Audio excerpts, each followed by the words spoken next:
Olá! Como o Espiritismo nos ajuda a entender o mundo de hoje? É isso que o nosso programa pretende mostrar em conversa com estudiosos do Espiritismo.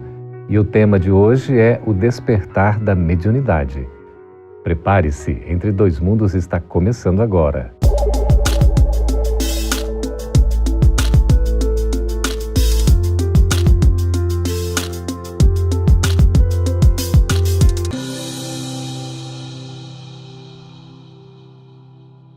Hoje nós vamos conversar sobre um tema que é bastante debatido, bastante demandado, as pessoas têm muitas dúvidas. É sobre a mediunidade, sobretudo o despertar da mediunidade. Para conversar sobre esse assunto, estamos recebendo aqui nos estúdios da FEB TV em Brasília os nossos queridos trabalhadores da Federação Espírita Brasileira nessa área da mediunidade, a Fabiane Duarte. Muito bem, seja bem-vinda. Prazer estar aqui, obrigada. Satisfação também, o Xará Geraldo Kem, também trabalhador aí da área da mediunidade, seja bem-vindo. Obrigado pelo convite mais uma vez. Que bom, olha, Fabiane, vamos começar assim o assunto de uma maneira porque gera muitas dúvidas, né, mediunidade e tudo, e as pessoas até no que significa propriamente a mediunidade às vezes têm dúvida. Como é que a gente pode esclarecer a respeito da mediunidade? O que é mediunidade? Kardec nos deixa uma mensagem muito clara de que todo indivíduo que sente em qualquer grau a influência dos espíritos é médium. Então, nesse sentido, todos nós somos médiums em maior ou menor grau, de modo que isso não é um privilégio de um indivíduo em si, mas todos nós somos médiums e por isso precisamos aprender a lidar com a nossa mediunidade. Porque às vezes a gente diz assim, né, que tem um médium que é desenvolvido, ou que é ostensivo, não é? Uhum. E tem aquele que parece que fica mais recatado. E as pessoas dizem, quando se manifesta mesmo a mediunidade, a pessoa é médium. Quando não, parece que não é. Como é que é isso, Geraldo? Na verdade, todos nós somos médios. Ou possuem um germe pequeno ou não.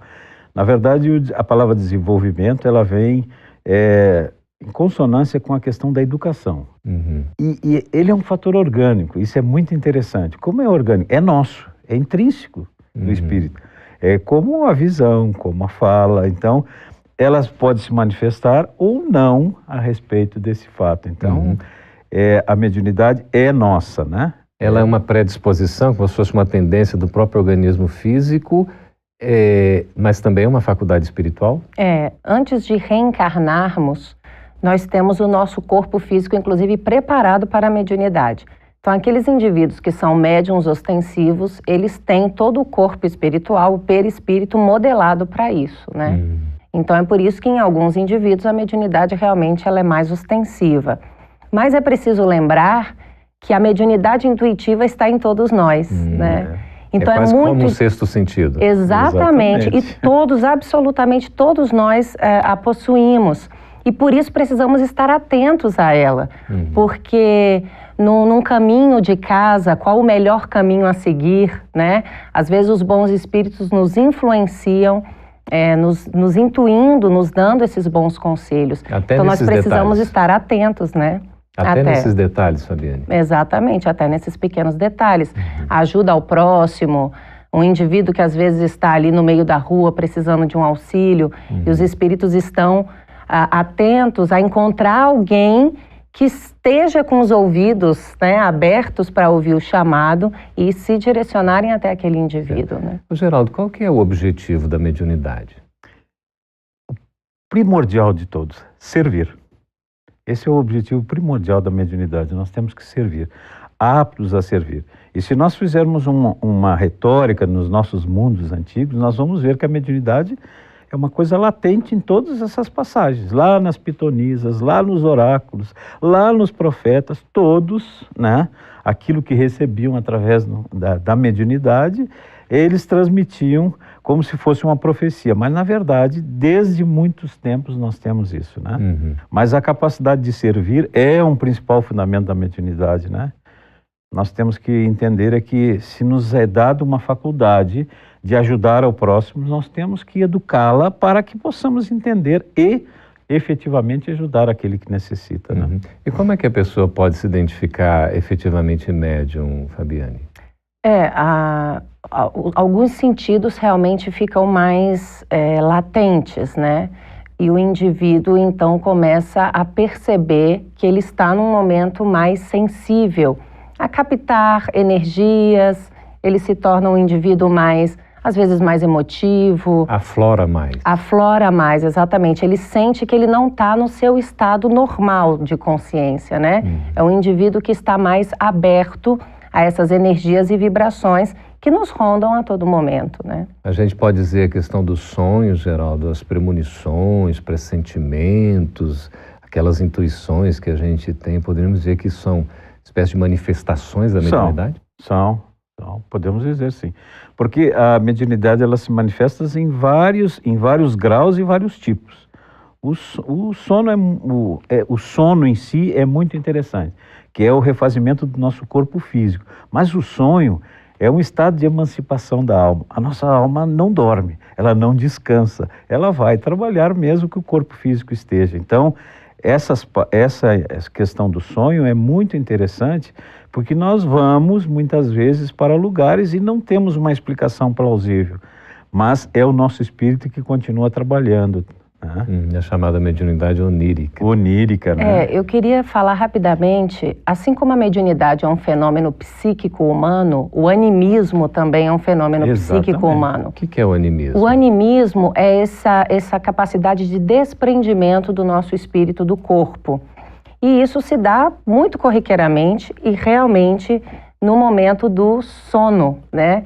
Em que às vezes o nosso corpo físico está descansando, mas como o Geraldo bem colocou, o nosso espírito não, ele se desprende e caminha e vagueia, né, espaço afora. Nesse momento em que nós nos desprendemos do corpo, por meio desse fenômeno anímico, nós podemos interagir com outros espíritos e, portanto, por meio de um fenômeno mediúnico, captar as suas ideias, os seus recados e haver essa interação. Daí porque muitos de nós sonhamos com parentes que já desencarnaram e que, de fato, nós nos encontramos com eles durante o sono. Sim, sim. É interessante. A gente pode dizer, por exemplo, que o desenvolvimento da mediunidade tem a ver com a pessoa ser elevada, ser um espírito superior, ou isso não tem relação nenhuma? Não existe relação. Como ela é orgânica, é nossa, ela independe da qualidade moral daquele que a utiliza. Obviamente que nós temos que bem entender que nós devemos fazer bons usufrutos daquilo que nos foi dado, mas independe, porque nós temos, sabemos assim no nosso dia a dia, no cotidiano que nós temos, em que as pessoas têm uma mediunidade, digamos assim, aflorada, que ela é bem patente e não fazem um bom uso disso aí, né?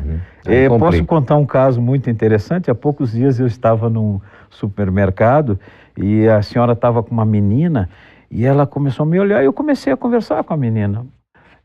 E ela me respondeu, de repente a senhora chegou e me tirou um cartãozinho dizendo assim, vidente, o senhor vai lá que eu vou lhe contar tudo. Daí eu disse, puxa, que bom, mas eu já sei as coisas que eu tenho que melhorar. Então são mediunidades que muitas vezes nós empregamos de uma forma diferente, né? Nós vamos deixar uma pergunta aqui, Fabiane e Geraldo, aí para depois do intervalo, que é se a mediunidade pode se manifestar na fase infantil, que é uma dúvida muito recorrente, mas nós vamos chamar o intervalo, já agradecendo a participação de vocês, e a gente vai voltar depois do intervalo já com a resposta a essa pergunta sobre a possível manifestação da mediunidade na criança, na infância. Aguarde, a gente volta daqui a pouquinho.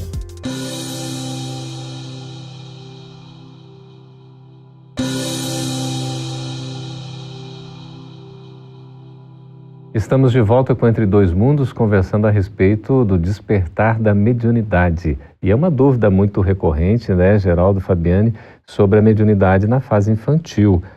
Pode, então, a mediunidade se manifestar em crianças? Pode sim. A mediunidade, ela se manifesta em qualquer fase da vida, em qualquer tempo, em qualquer lugar. E é comum também ela se manifestar nas crianças. Então, às vezes, por meio de um amigo imaginário. Às vezes a criança se coloca como alguém que está em contato diário com um amigo imaginário. Eu passei por uma situação dessa, meu filho mais velho, hoje com 9 anos, desde os dois me relatava a presença de um amigo imaginário. Tinha nome completo, origem francesa, a forma como ele se vestia. Agora, obviamente, que a gente tem que tratar isso com naturalidade, para que não superexcite a criança que já tem um organismo tão frágil, tão sensível, né? Então, é preciso tratar isso com bastante naturalidade. Depois, inclusive, pode passar, não é? E no caso do meu filho, especificamente, passou. Hoje ele sequer comenta desse amigo, né? Geraldo, há muita dúvida, assim, sobre a questão do uso, né? Naquela resposta anterior que você estava falando, às vezes não é a questão do indivíduo ser elevado moralmente e por isso ele é médium. Não. Mas o uso tem uma implicação muito interessante. Nesse caso, não é? O médium que acaba fazendo mau uso da sua faculdade, ele é responsável por isso? Não tenha dúvida. E Kardec nos coloca uma situação muito interessante. Ele diz que ele será cobrado em dobro. Por que ele será cobrado em dobro? Porque ele sabia que a sua mediunidade é para servir. E ele fez mau uso dessa mediunidade por algum motivo ou outro. Então, ele será cobrado por saber e será cobrado por não fazer efetivamente aquilo que foi dado para ele, né? Mas a gente não tem ainda, nessa questão da mediunidade, muita falta de conhecimento, de esclarecimento? Não, é verdade. As pessoas ainda tomam a mediunidade como algo fantástico, como algo... Fenômeno. Um fenômeno. Sobrenatural. E nós, espíritas, e que estudamos, obviamente, a mediunidade com Jesus, vamos compreendendo que todos somos médiuns, que é um fenômeno da natureza, né? Está nas leis de Deus, porque Deus quer que haja essa interação entre os dois planos da vida, né? O plano físico com o plano espiritual. Entre somos dois mundos. Indivíduos espirituais, exatamente, o nome do programa, exatamente. Então, nada mais natural do que isso, e nós espíritas estudamos assim, com essa tranquilidade que o tema requer. Alguns pensam, Geraldo, que a mediunidade pode levar à loucura. Isso tem fundamento? Não. A mediunidade em si, não. Se a pessoa tem algum germe, já que leva um sistema patológico que leva ela a ter algumas coisas sobre a loucura, ela pode recorrer realmente e se tornar uma pessoa com problemas mentais. Agora, a mediunidade em si, não. Muito antes, pelo contrário. Se nós fizermos uma retórica bem próxima aqui, fazermos uma antivisão, os hospitais de doentes mentais até há pouco tempo eram de doentes mentais que eram as pessoas jogadas lá com problemas psíquicos de loucura. Grande parte desses hospitais foram geridos por espíritos, porque compreendiam que não era só um problema psicológico mental, era um problema do quê? Componente espiritual. Companhia espiritual. E muitos desses irmãos foram curados. Eu tenho um caso na minha família que isso aconteceu. Quer dizer, a visão espiritual, nesse caso, ajuda muito na terapia, né? Na terapêutica. É um complemento importantíssimo. Não o indivíduo que está passando por essas dificuldades, ele precisa buscar um tratamento psicológico, um tratamento médico-psiquiátrico e também um tratamento espiritual, por meio de ajuda dos grupos espíritas, das casas espíritas, com passe, assistindo palestras, porque normalmente há realmente espíritos ali próximo que estão causando um tumulto e que precisam ser esclarecidos. Muitas vezes são apenas espíritos sofredores em busca de um apoio, de um esclarecimento. Fabiane, a gente poderia dizer que o médium, ele já vem com uma missão assim, já definida, predestinada de ajudar o próximo? Eu prefiro acreditar que sim, porque já que a mediunidade é um instrumento para Jesus, né, nós vamos compreendendo essa interação entre os dois mundos e que é possível esse auxílio do plano físico para com o plano espiritual. Então, realmente o médium é um missionário no sentido de que ele precisa utilizar o seu instrumento a favor do próximo, especialmente do desencarnado sofredor que chega até ele, que o busca. A gente acaba tendo aí muito desvirtuamento, não, Geraldo, nesse sentido? Quer dizer, missionário, acha que é missionário e acaba... Não. Ela é nos facultada para todos.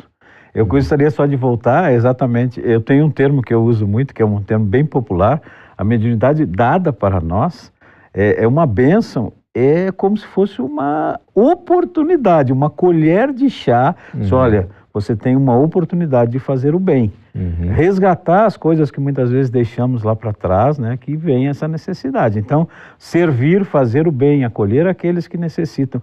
nós estamos nesse processo sendo ajudados a nós mesmos. Isso é muito importante a gente entender a mediunidade nesse sentido, né?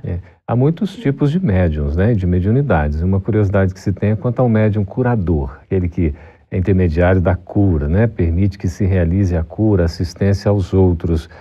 Nesse caso, o médium, ele acaba transmitindo um fluido que vem dos espíritos para se permitir essa cura? Como é que isso funciona? O médium curador, ele naturalmente ele possui o seu próprio fluido magnético, né? Todos nós possuímos o fluido magnético, o fluido vital.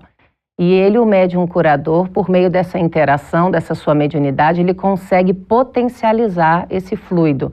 Então ele transfere, ele transmite para as outras pessoas, de modo que elas realmente se curam sem o auxílio de medicamento, nada disso, apenas pela imposição das mãos, um gesto, um olhar, né? Jesus era um extraordinário médium curador, né? Pela ação magnética que era muito importante, né? E a concorrência, quando a gente, no caso do médium curador, especificamente, são pessoas predispostas a ajudar os outros, a curar os outros, né? Mas elas recebem, além da ação magnética pessoal, intrínseca do espírito, a espiritualidade toda que nos envolve, que nós somos influenciados pela espiritualidade que está junto de nós, né? E o meio em que o próprio médium vive, acaba exercendo também uma influência, Geraldo? Geraldo, isso é um assunto atualíssimo que poderíamos conversar muito. Nós estamos vivendo a influência do meio muito grande em todas as nossas atitudes. E nós temos que ver que essa psicosfera que nos envolve, elas nos cercam os pensamentos que nós temos. Falava há pouco com a Fabiane, um livro da FEB aqui, que é Jesus de Nazaré, ele faz uma colocação que Jesus nos colocou a justiça e a benevolência. Nós muitas vezes queremos a benevolência para nós e a justiça para os outros. Costumamos julgar. Então essa questão do meio nos influencia. Nós temos que não absorver as coisas do meio, nos sentir incluído e tentar solucionar. Porque são muitas coisas que nos cercam, né? Os espíritos que nos cercam, as atitudes que nos cercam, o nosso dia a dia influencia nas nossas atitudes. Muita consciência, muita paz, muita serenidade naquilo, nas atitudes que tomamos sempre. É muito importante destacar que vamos atrair os espíritos conforme a nossa sintonia. Não tenha dúvida. Então, se estamos bem sintonizados, os espíritos que irão se aproximar serão bons espíritos. Mas se estamos naquele momento, né, ruim, isso não vai acontecer. Então é muito importante a vigilância. Vigilância e o equilíbrio, né, Fabiane, Geraldo? Nós vamos para um breve intervalo, já preparando o terceiro bloco para responder as suas perguntas sobre esse assunto e sobre outros assuntos do Espiritismo. Fique aí, a gente volta daqui a pouquinho.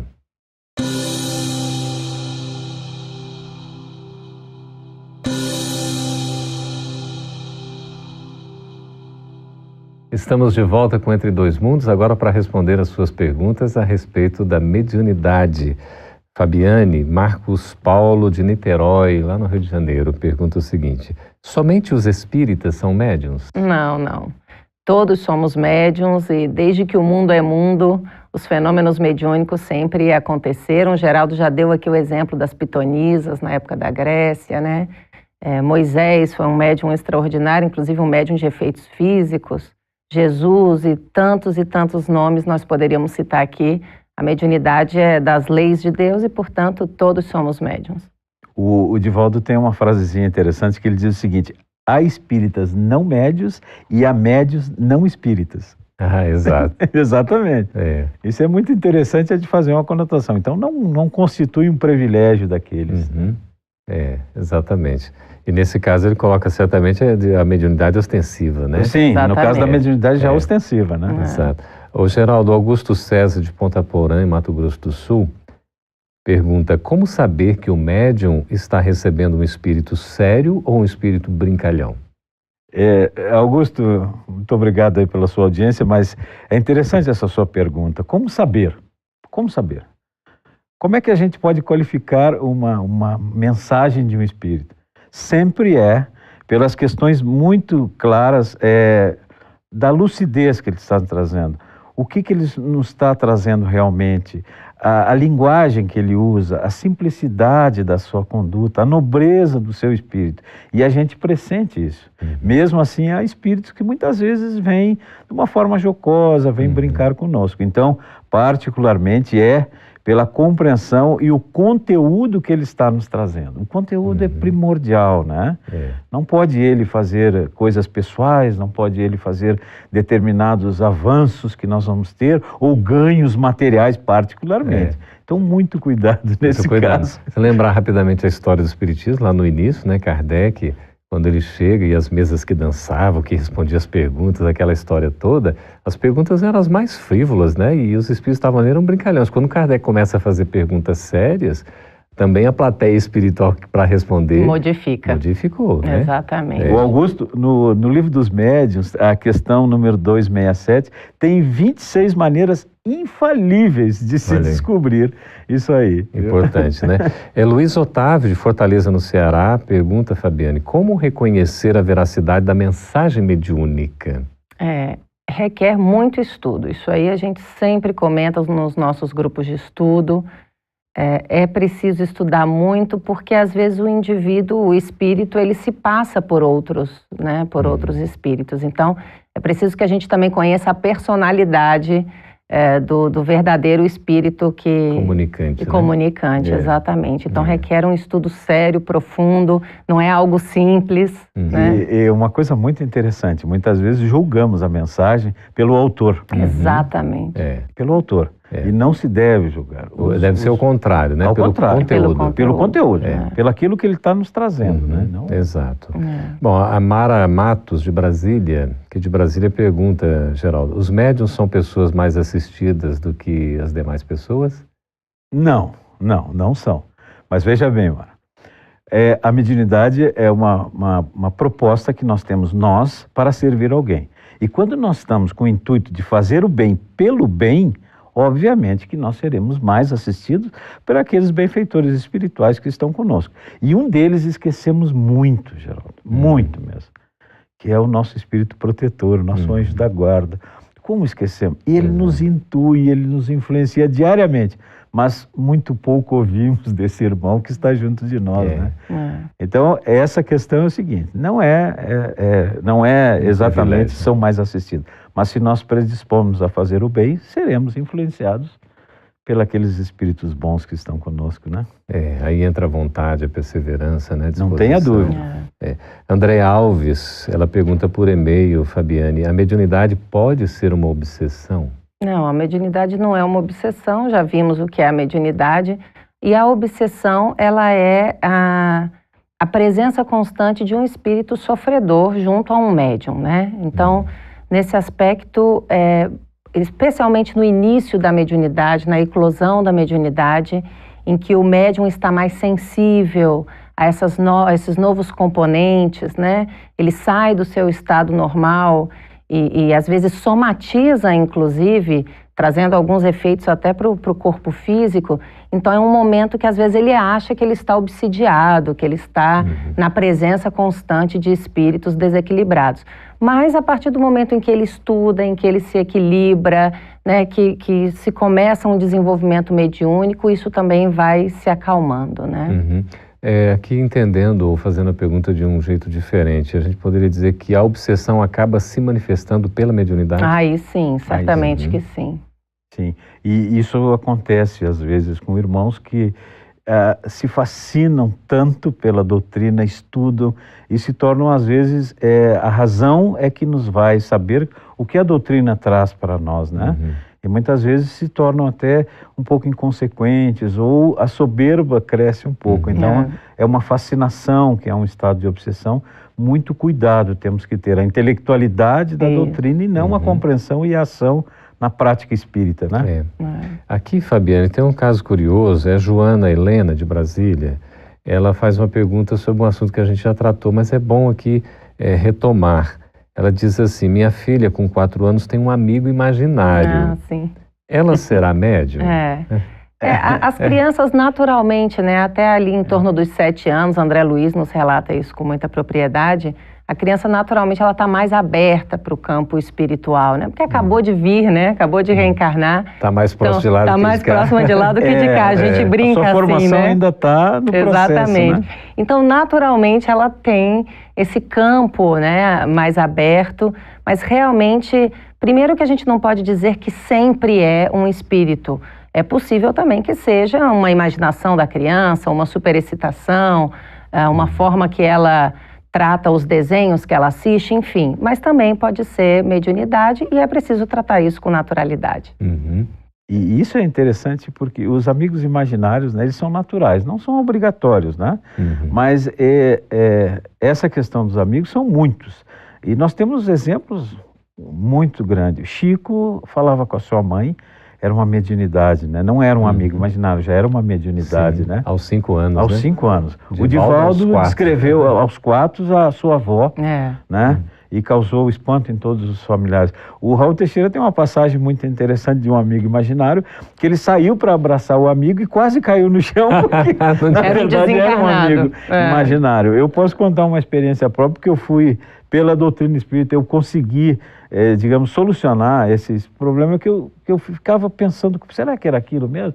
Eu, quando era pequeno, eu sentava num banco lá em Canoas, no Rio Grande do Sul, e dirigia um ônibus.